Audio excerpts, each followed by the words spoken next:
na školjku. Izgleda slatko. Probaj da otvoriš.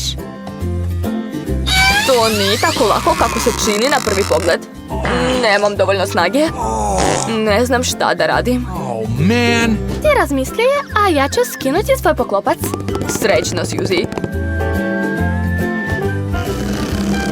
Stani. Pogledaj. Školjka se samo otvara. Wow, nevjerovatno, unutra je biser. Baš lepo iznenađenje. Ali to ne liči na pravi biser. Baš je velik i mekan. Jao, to je gumeno oko. Razočaran sam, prevarili su me. To nije fair. Da, baš neprijatno.